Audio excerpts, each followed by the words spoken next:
Greetings and welcome to Bubble Hearthing. I'm Bubble and you're fantastic. And for my last video on Strixhaven, finally, I made 11 other ones.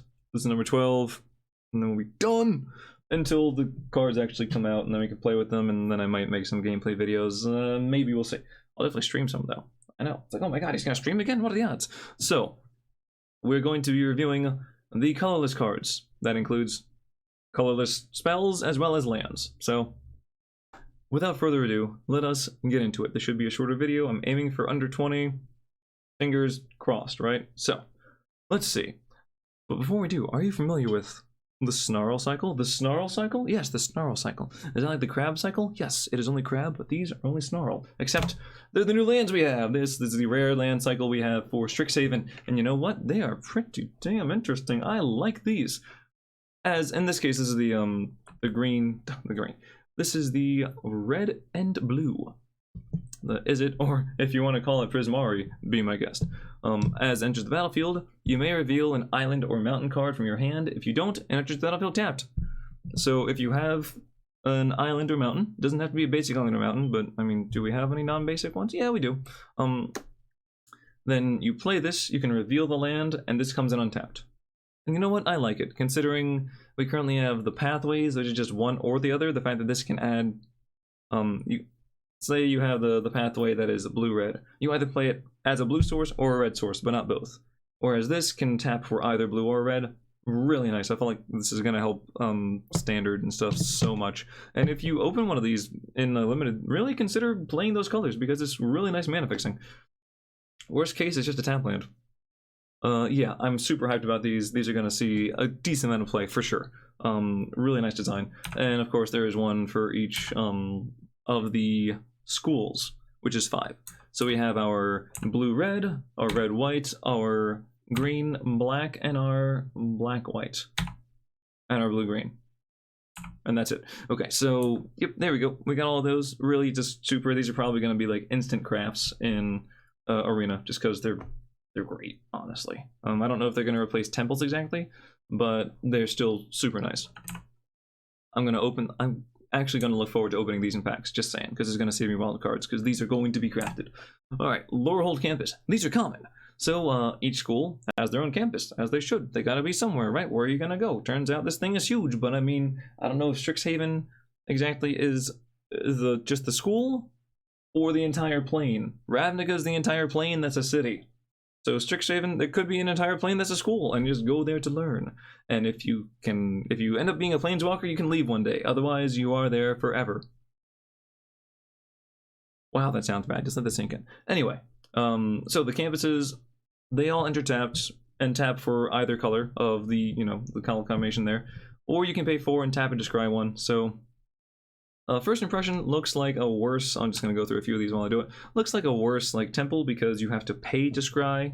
It already comes in tapped, but the advantage with these is that, well, you can pay 4 and scry and you can do that repeatedly. Okay, I don't really see that being so much of an upside, so that's why these are common, this one, and then they're not that exciting.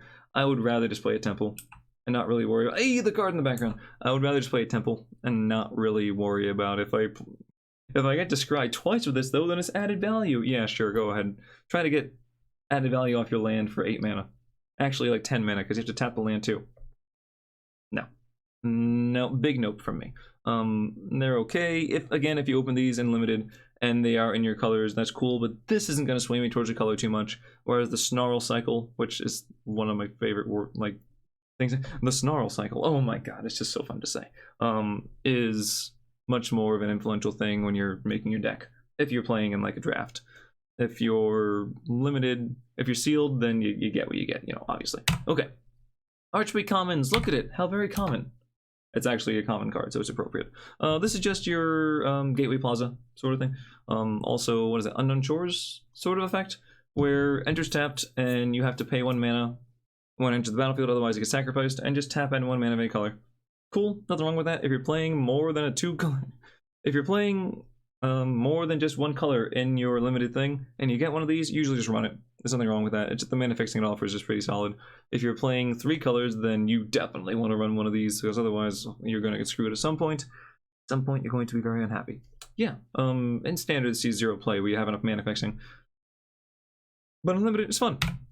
Oh, now we have some other lands that do unique sort of things.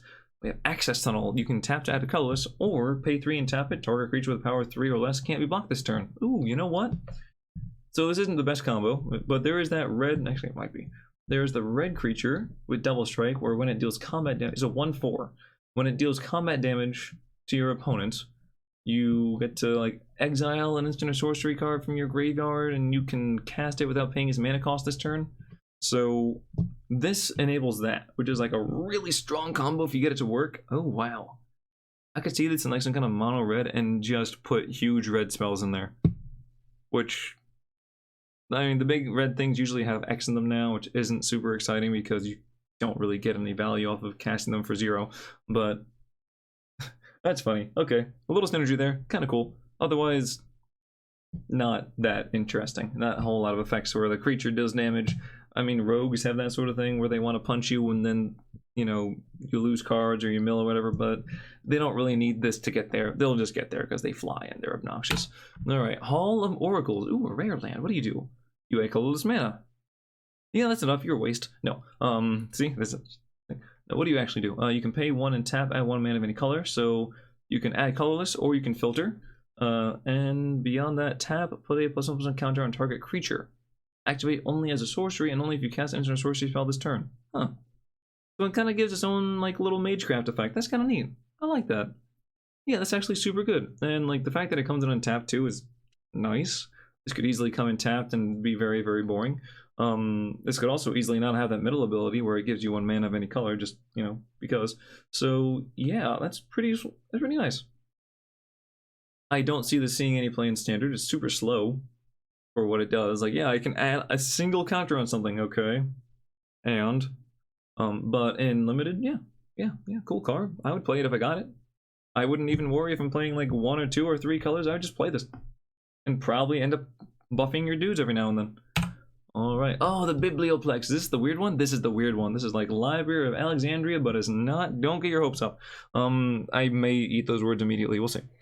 So, it's not legendary, which is worth noting, I believe.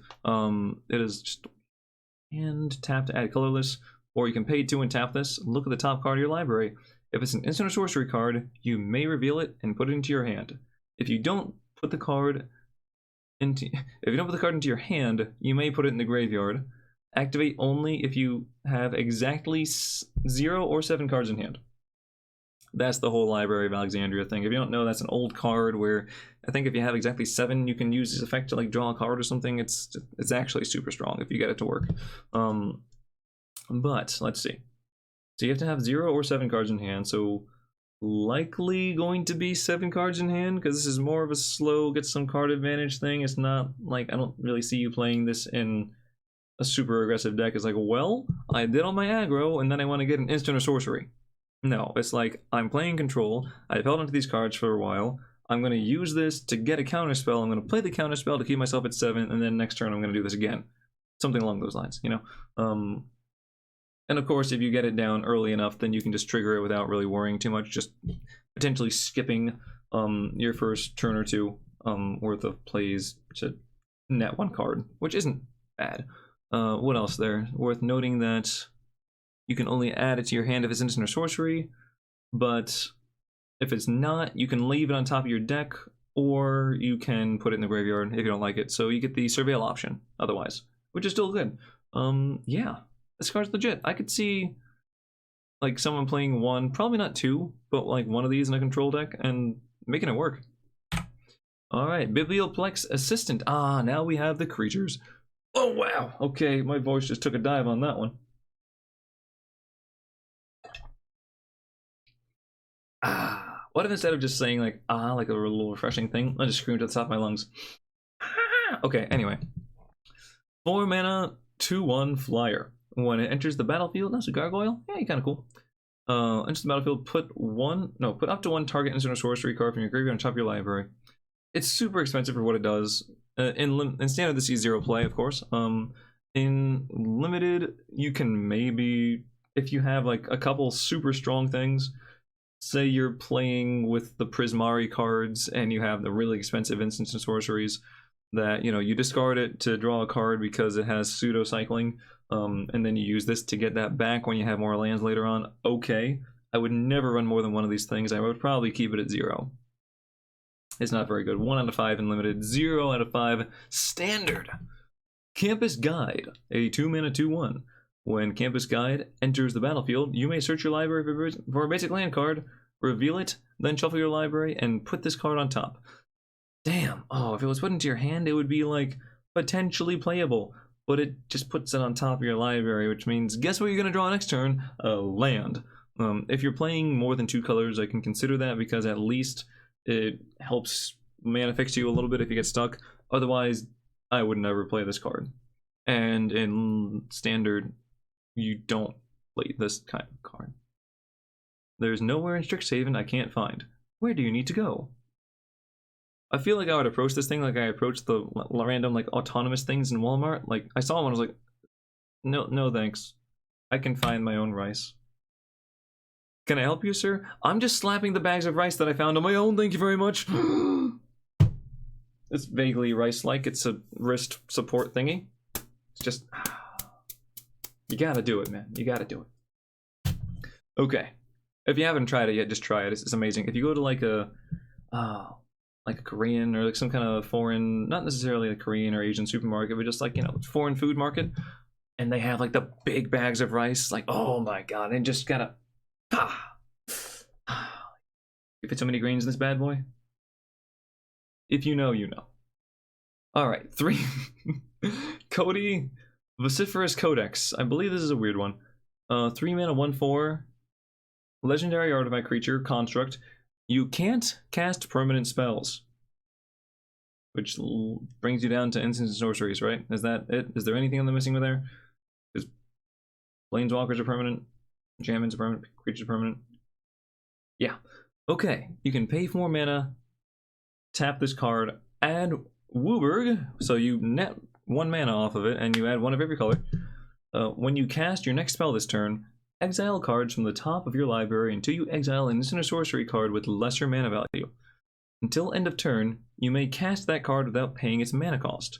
Put each other card exiled this way on the bottom of your library in a random order. So you'll be doing this every turn because not only is it the reason you're playing the damn card, but it also nets you 1 mana. So this almost is like 3 mana play like a land sort of thing, because you know it's tap 4 and this, so you're, if you consider this like a land, then you're paying 5, you get all the things and you can pay them whatever. Let's see, so you can pay without paying its mana cost, and you still, okay, because a lot of things like have replacement effects, you're still casting the card, you're still playing the non-permanent spell that you put on the stack. It's just this other thing also triggers, so you get 2 for 1. This is not Fires of Invention though. You can try to make a deck that works around this, and I love that it costs 3, so that then you can, you know, you play this on 3, turn 4, you play your land. Lands aren't spells, so no conflict there. You tap, add 5, and then you play some spell. You play something that costs 5. So on turn 4, you play a 5 mana thing, and then you exile until you something. Does it have to be lesser? It can't be equal, it has to be lesser. You play a 5 mana and a 4 mana, and you just try to win with just, oh, this is a fun card. This is a fun card. Oh, jeez. Let's see. It has to be instant or sorcery, which is awesome, because that means you can play multiples of this to try to reliably hit it more often, and it's not going to water the deck down, because if you hit more of these when you are using its effect, it just passes over it. It's just going to suck when you draw them, but wow, that's fun. Oh my goodness, this is so... In limited, if you can build your deck around this, like, it's very unlikely. You really want creatures in limited. I would say, like, okay, for the first time ever in this stream, I'm not live, in this recording, there you go. I'm gonna give this a 0.5 out of 5. The first 0.5 ever. In limited, because you usually win with permanent spells, such as creatures. If you're lucky, maybe planeswalkers. Usually creatures. And this says you don't play creatures. And if I was... if you played this and I was your opponent, I would purposely go out of my way not to kill this thing, if possible. So that you can't play creatures. That's what I would do. And if that's the wrong thing to do, then by all means, just sit across the table from me and let's see what happens. And let's see who wins that one. If it's you, then congratulations. Like honestly, I but in standard, oh my god, this is an entire deck to itself, and it seems like so much fun. Oh my goodness, the Phoenix is a lot of fun, and this is a lot of fun too. Not in the same deck, of course, but oh wow. Although you could actually, it doesn't go to the graveyard, but like if there was any Phoenixes in the graveyard, they can still come back because you're not casting them. Maybe. Maybe. Oh wow, okay. Fun factor, 5 out of 5, 10 out of 5, Infinity out of 5, Secret Lair out of 5. Which one are you? Happy Little Gatherings. Already gave that code out to someone in my stream. So there's a thing I do sometimes. Damn, I love this card so much. Oh my god, you're hilarious. Ah, okay, there we go. Competitive, I have no idea, but it's gonna be so much fun. Cogwork Archivist. Okay, on a serious note though, as far as competitive stuff goes, I'm gonna put it at 3 out of 5. Like, somewhat in the middle. Like, I think it can actually do something. Alright, this creature is a 6 mana 4/5 with reach. You can pay 2 and tap it, put target card from a graveyard on the bottom of its owner's library. 0 out of 5. In both ways. It's expensive, it doesn't actually get there. Overcosted for putting a card on the bottom? Yeah, but you can add this and then maybe search for it later, or you can do something, or maybe it's an unleash card, and now your opponent doesn't have that card to unleash anymore. Okay. Okay. Why aren't you playing Tormod's Crypt if that's what you're trying to do? Or Soul Guide Lantern? Well, you know, I just figured I would talk like chill a little bit, and, you know, Brew is a kind of common channel people watch, so I thought that maybe people get the reference. Why are we even doing this anymore? I don't even know. Get out of here. Alright, somehow Grill became New York. Excavated Wall. 1 mana 0/4 defender, pay 1 and tap it to mill a card. Worth noting, you mill a card. It is not target player mills a card, it is you. 0 out of 5. That's I mean, even if there is some synergy with this, just go away. Go away! Letter of Acceptance, the 3 mana artifact, you can tap it to add 1 mana of any color. A little mana ramp, okay? Or you can pay 2 and sacrifice it to draw a card. So very reminiscent of Mindstone. Except this costs 1 more, I believe. And this adds 1 mana of any color, whereas Mindstone, I believe, just adds colorless mana, which has its own synergies with like the Forgotten Sanctuary or Sanctum or whatever. There's other stuff you can do with that. This is kind of cool. In Limited, I have no issues with running this card. I mean, the fact that you could still use it later on and draw a card is nice. That's a pretty solid mana rock. I wouldn't be surprised if this all play in like some kind of commander decks, just because it's another mana rock that does something that isn't terrible. Standard, this card's not good. I would rather play Cultivate if I'm ramping, and if I'm ramping, I'm probably playing green. Also, I love the little owl like letter thing. I think that's really cool. Okay, Reflective Golem. Are we gonna make it sub 20? No. No, we're certainly not gonna make it sub 20. Well, I tried. Okay. So 3 mana 2/3. Whenever you cast an instant or sorcery spell, the target's only Reflective Golem. You may pay 2. If you do copy the spell, you may choose new targets for the copy. Unless your deck is full of Magecraft and buffs, which kind of sort of work well together, because there are some creatures with Magecraft that buff themselves and like to get buffed and things, and sure, okay, you get that. Then you can play this card. Otherwise, just don't do it. Just do not do it. Don't do it. Limited, this card is, yeah, it's like a 1 out of 5 there. And Standard, this is 0. Spell Satchel, 2 mana artifact with Magecraft. Hey, look at that. Hey, what are you doing? I'm a satchel over here. Hey, I don't know. That's one of the memes people are saying these days, right? Yeah. Whenever you cast or copy an instant or sorcery spell, put a book counter on this. You can tap it and remove a book counter to add a colorless mana, or you can pay 3 and tap it and remove 3 book counters to draw a card. So you play a few things. You know what? If it was just tap and remove 3 book counters, this would be a very, very real card. But the fact that you have to pay 3 and tap it means I don't think this is worth a damn thing. It takes too much to get the maximum payout, which is I draw a card now. No. It's an okay mana rock, because like, okay, you're probably going to use that mana to play another instant or sorcery spell, potentially, so sure. But then eventually it can also just run out. No. Just don't play this card. Just don't play this card. I see you playing this card. Get it out of your deck. Stop it. Get it out. If I find one of these cards in your deck, so help me, I'm going to gabagool right across the and the whatchamacallit and the who's and what's it and I'm walking here. Okay. I don't know why this just became like suddenly bad Italian accent stream. Oh, I'm not even streaming. Okay. 3 mana for a Strixhaven Stadium. This is okay, this is a weird one. If I ever thought I was gonna make it under 20, this one's gonna stop me. It's an artifact. You can tap it and add 1 colorless and put a point counter on Strixhaven Stadium. Okay, 3 mana rock, and you add a counter to something. That's not bad. Better than this thing. The middle, because this just has like 3 passages to it. Also, hold on while I drink some void water. Look at that. It's like it don't even exist. What if I was never even here? Okay. Whenever a creature deals combat damage to you, remove a point counter from Strixhaven Stadium. So, yeah, there's that. Okay.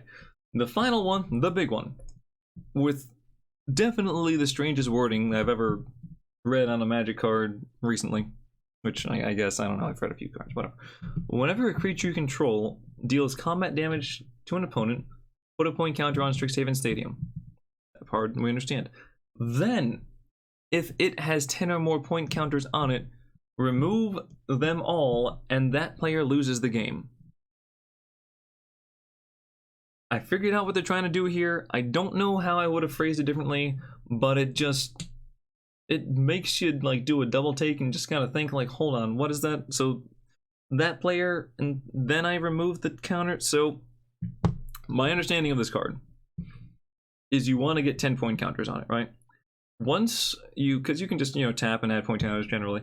And it's like you're playing this little sub game where if you do damage to your opponent, you get a point. If they do damage to you, they get a point, but you know, instead of them getting a point, you lose a point, so you kind of balance that way. Once you get 10 points, or 10 or more points, sure.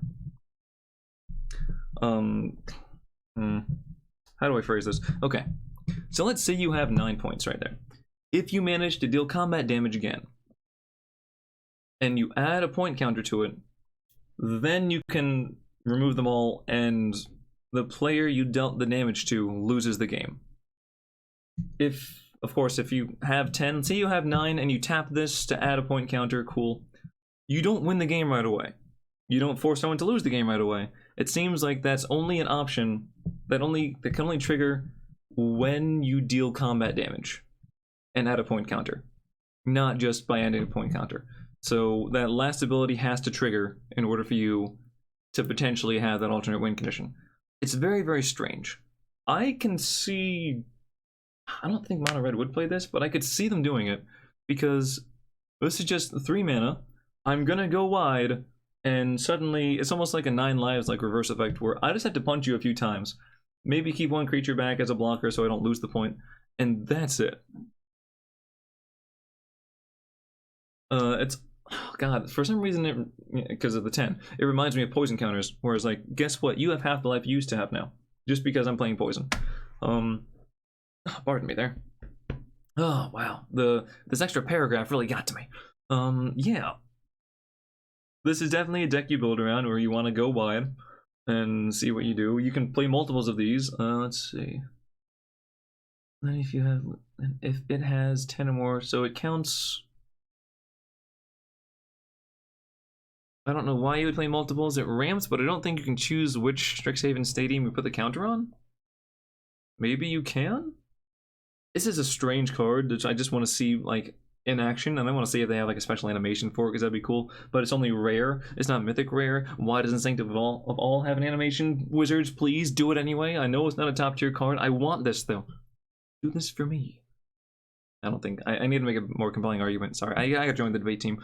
Anyway, yeah, this makes its own unique deck that wants to go wide and just get 10 counters instead. And also the fact that you can just keep, like, you can tap it so you get an extra counter each time is nice.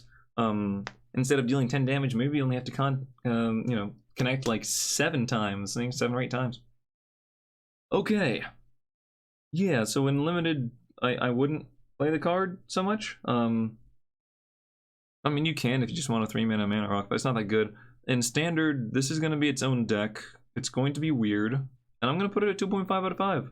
Because it might work. I can even see like Mono Red doing this as like an alternate win con. Because say you counter them with life gain or some kind of control stuff. If you don't actually have creatures to take the points away, then all they have to do is punch you 10 times. Not even 10 times. Just tap, tap, tap. One creature gets through. Oh, I'm gonna play my little, 1/1 with haste, whatever. And I kill you now. Yeah, I can see that happening. Team Pennant. 1 mana equipment artifact. Equipped creature gets +1/+1 and has vigilance and trample. If you equip a token, it costs 1, otherwise it costs 3. Vigilance and trample are nice, and the little buff is okay, but like, for real? Like 1 out of 5 limited, because okay, sure, I guess you can have like a little 1/1 with like bronze sword or a little cheap little thing. 0 out of 5 in standard. Why? This is not Maul of the Skyclaves. This is not Embercleave. This is a flag. You're holding a flag.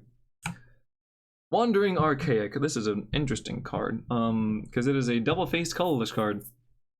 Kind of cool. You can have a 5 and a 4/4 avatar with pretty cool artwork. I gotta say, I like the design, just the look of it. I don't know. I like the whole like multiple arms, and it's kind of like, I don't know, it's neat. Oh, whenever an opponent casts an instant or sorcery spell, they may pay 2. If they don't, you may copy that spell. You may choose new targets for the copy. Fly the path of 9 birds. Look, there they go in a V formation. The wonderful, majestic Canadian goose. Anyway. So, the first thing you may think of is if they don't pay 2, basically their spell is useless, counter the spell. This is not something that counters spells. You can copy things. If it's removal, sure, they remove your thing, you maybe remove their thing. Do they even have a thing to remove? This is such a strange card to like say I might be copying my opponent's spells. It's nice that it gives you the option. It's not like the whole hive mind thing, and then I play Pact of Negation and you lose the game now. What? So there's that, but it's such a strange, like I gotta like reorient myself right now. So let's pretend it doesn't have that effect at all. 5 and a 4/4. Not good, not the worst thing you could have, but not good. Like 1.5 out of 5 in limited and 0 out of 5 in standard. This other effect that it has on it, unless it's funny because if like your opponent plays something, you copy it, then they try to counter your copy, you also copy their counter, which can counter their counter copying your counter their counter. That is countering your copy. Dog. Oh, goddamn. I gotta watch Pimp My Ride. I've never seen it, but I hear that's what they do. Anyway, geez. So, don't count on getting too much value from this, is what I'm trying to say here. Maybe you can use this against control decks, because odds are they're gonna draw some cards. Hey, I'm gonna draw some cards too. What do you know? I'm just gonna draw some cards because you have all the card draw. If you try to counter something, I can do what I just said, but more eloquently. Because you can almost certainly resolve a creature. Because if they try to counter it, unless it's like counter target creature spell, unless they play like unsummon, which your copy of that won't do much of anything, then you should be able to respond likewise, or it's just going to tax them for 2. So I can see this in a deck that has pretty much only creatures in it. But otherwise, I wouldn't really mess with it too much. But in limited, actually, it's fine, really. If you're lacking in removal, you can play this card and just see where it gets you. I'm not going to hate you for it. Alright, and is this the last one? No, that's the last one. We're almost there. Okay, so we're not even going to make the sub 30. Oh well, we might, but I don't think so. So 3 mana for Explore the Vast Lands. Worth noting, this is the backside of Wandering Archaic, which also has a face on it. Imagine that. For 3 mana, each player looks at the top 5 cards of their library, reveals a land card and or an instant or sorcery card from among them, then puts the card they revealed this way into their hand, and the rest on the bottom of their library in a random order. Each player gains 3 life. Symmetric effect. Except you pay 3, your opponent pays nothing. Sounds bad. So let's see. So you can get a land and or an instant or sorcery. So potentially 3 mana, look at the top 5, add 2 to your hand, and gain 3 life. Unless you know for sure you're a combo deck where your opponent's life doesn't really matter too much, and whatever your opponent gets doesn't matter either. Like, this is a nice value card, but because it's symmetrical, I can't see anyone playing this card to much effect. Like, to any real... There is no advantage in this card. unless you play it and win the same turn. I don't know how you're going to know what the top 5 cards are in your library. And the fact that you have to get a land, of all things, doesn't really help you too much. Or if you want to add 2, one of them has to be a land. Maybe you know for a fact your opponent isn't running any instant sorcery cards. Maybe they're playing the creature deck. Maybe you know they don't have any lands, so they just look at the top 5 and get 1. You look at the top 5 and get 2.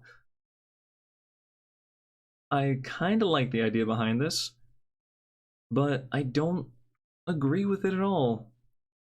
If it's free to cast, maybe, but even then, like, no? I can't recommend this card at all. I just can't. I just can't. You're playing the game where you're betting that your cards have more value than your opponent's cards. But paying 3 mana to do a symmetric thing just feels so bad. I'm gonna go ahead and say 0 out of 5 for both things. Limited and standard. And pretty much all formats for that matter. I mean, you know where this goes? Okay, this is where it goes. This goes in like Group Hug Commander, where you do this, everyone does a thing, they all love you, they don't attack you, and then you stab them all in the back immediately afterwards. That's where this card goes. I found it, I could show my friend who plays Commander, he might think it's a little funny thing, he might even audibly laugh, not just say LOL. And that's about as far as we're getting. And Zephyr Boots, here we go, the last card to review for the entire set. 1 mana, equipment. Equipped creature has flying. Whenever a equipped creature deals combat damage to a player, draw a card, then discard a card equipped for 2. In limited, this is like a... I'm going to actually put this like a 2 out of 5 thing. Let's see. It's worth noting that the draw discard is not optional. It's whenever they deal combat damage, you do this. So if your hand is empty, you mill a card. If you have 1 card in your hand, at least you draw a card first. But like, you know, it's just going to happen. So the potential to mill yourself out is very, very, very slim. But if it's one of those go-along games and you top deck this, you might not want to play it. I don't know. But giving something flying is pretty legit. And standard is useless, but limited is okay. Alright, just over half an hour, unfortunately. But there we are. We are done with every card from Strixhaven. If you like what you saw, please let me know, because this took forever. Oh my goodness, and if you watch these videos, then I'm sure that took forever too, so I really do appreciate it.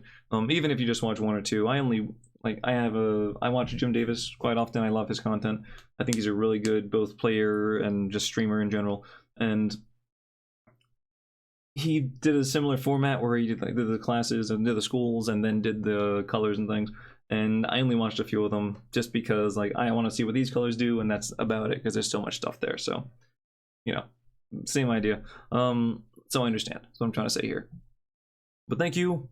As my voice is getting a little raspy and we're finally done. If you like what you saw, please feel free to like, comment, subscribe, follow, email, DM, actual Telegram, not the app Telegram. Okay, I'm done with being silly. Good night or good morning, depending on where you are in the world. But as always, good luck.